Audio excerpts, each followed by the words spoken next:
What's up YouTube, YUGIOH bringing you the revival of Fire Fist. Now Fire Fist got some indirect support from Flames of Destruction in this guy here, Drumadol, and when we get to him I'll explain why. But without further ado, I'm going to burn straight through the deck profile. So, triple Spirit and triple Leopard, these are all straightforward. One's the Reviver, one is the Searcher, so they go together hand in hand. I've then got double Rooster and one Raven. Now, the Raven can be the third Rooster if you want. The reason I've got Raven in there is for the pure fact that if I open up with Raven and let's say a Coach Soldier Wolfbark and a Red Resonator, naturally you'd want to go Red Resonator into Coach Soldier and move your place from there.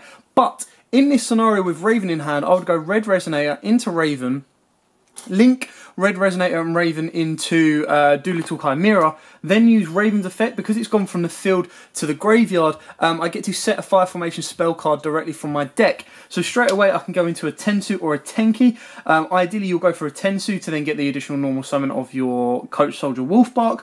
Or of course you'd go with your Tenki if you've already got a Tensu ready to go. So it just helps extend your plays that little bit more and gives you straight away that on the board Link monster. We've then got two Brotherhood of the Fire Fist Bear and one Gorilla. Again, these two can go together very, very well. You don't want to be playing too many of them because it can flood and clog a little bit too much. So playing 2 and 1 works perfectly. And I've got the one Dragon in there just as another level 4 target. And of course, Dragon can be very, very powerful as well, doing its own thing on the board. We've then got triple Coach Soldier Wolfbark. Again, it gets all of this of the level 4 or the 4 axis as it is known in the Fire Fist going. We've then got, of course, triple Red Resonator. Again, this helps get all of this going. You can play a Synchro level 5 in your deck, should you wish, for those odd chances that you go Red Resonator and then go with a level 3. But ideally, you'll be going into one of your Link monsters. I've then got triple Ash Blossom, because in this deck you can recycle your Ash Blossoms from the graveyard, believe it or not, and I'll show you exactly how to do that when we get there. Also, it is a level 3 tuner, so it can contribute to going into your rank level 6 Synchros, obviously ones that are more generic. But other than that, that is that for the monster lineup. Moving on to the spells. Again, the spells are very, very important in the Fire Fist deck. You've got triple Tenki and triple Tensu. Again, additional Searcher and additional Normal is always very, very powerful in the deck. And then double Gyuku. This is very, very good against this upcoming meta, of course, with Tricksters or Trickster Strikers, and of course with Altergeist. Being able to lock out your opponent's back row without them being able to respond is always very, very powerful. You can stop your opponent with warnings, their strikes, their judgments, anything like that can really, really slow them down. Obviously, judgment, they would then have to gamble whether they want to get rid of it or not, but it does give you a nice little lockout. I've got two Call by the Grave. This can be free if you want. The deck is very combo orientated. It does search quite a bit, obviously, with your Tenkis. You do want them to resolve, so Call by the Grave can be very, very useful for that. On top of that, it can then be used as a DD Crow should you absolutely need to. Then the most important card in the deck right now, and that is triple Scapegoat. Now, the reason that is so important is because you can make this little guy off of Scapegoat. And when we get to him, you'll see why. But Scapegoat can be very, very important. It can actually get you to come back from a losing scenario or a scenario where your back's against the wall. Scapegoat can actually change that for you. The one Rekindling, in this moment of crisis with the new end of time procedures, being able to revive your Red Resonator and gaining back some life points is always very, very important. Not to mention, obviously, your attack boost you're going to get as well. Rekindling can actually be a match winner for you. The one Resonator Call to deck fin and search out the Resonators. The one Monster Reborn, and then the double Tensen, because during the damage calculation, that is where Fire Fists are king. If they attack you during damage count, being able to flip a Tensen on them during damage count can cause them huge amounts of issues. So you want to be able to catch your opponent off guard as many times as you possibly can. By playing Fire Fist, you're already going to be doing that straight up, but it'll be very interesting to see how much further you can go.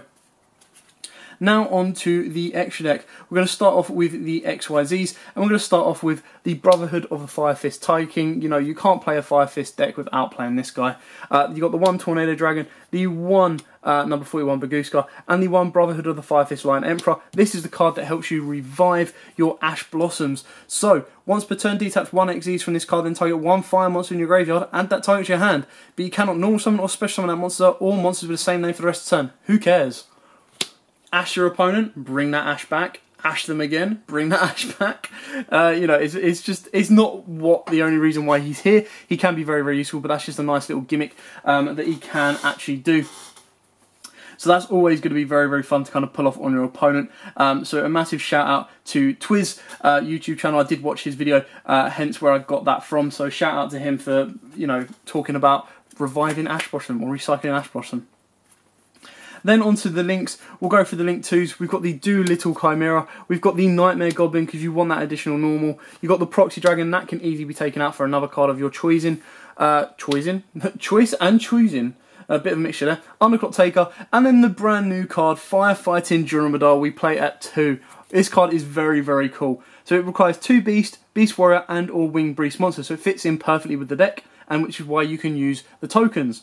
It gains 100 attack for each Beast, Beast Warrior, and Winged Beast monster on the field, and it's a base of 1500 attack. Once per turn, you can target one spell or trap card on each field, destroy them. When this card destroys an opponent's monster by battle, target one of your Beast, Beast Warrior, or Winged Beast monsters that is banished or in your graveyard and add it to your hand. So, he lets you get rid of multiple Tenkeys that are probably dead and pop your opponent's back row. He then also lets, with the attack boost, gets to beat over one of your opponent's monsters and then recycle one of yours. What more could you want from a Link monster in this deck?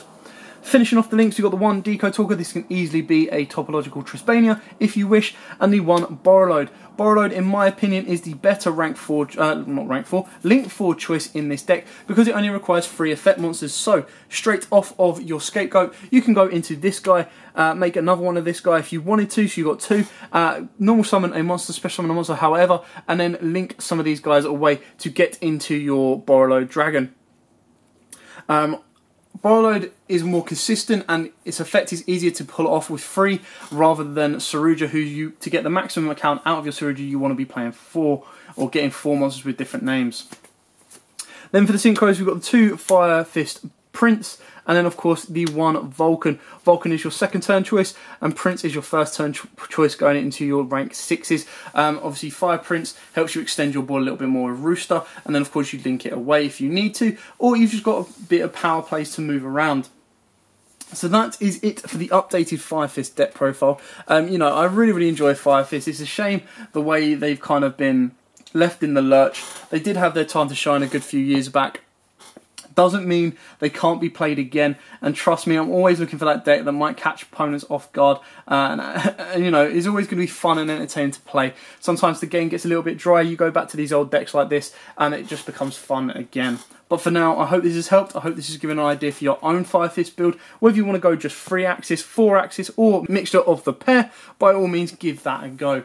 But for now, thanks for watching. Don't forget to like, comment, subscribe, share, and as always guys, happy dueling. Also YouTube, thanks for watching that video. I hope you liked it. If you did, hit that like button. And of course, don't forget to hit that big red subscribe button in the bottom left hand corner and the notification bell so you don't miss out on anything. We've got more deck profiles, duels, pack openings, and many more Yu-Gi-Oh videos coming up for you all year round. So don't forget to stay tuned for all of that. Thanks, and as always guys, happy dueling.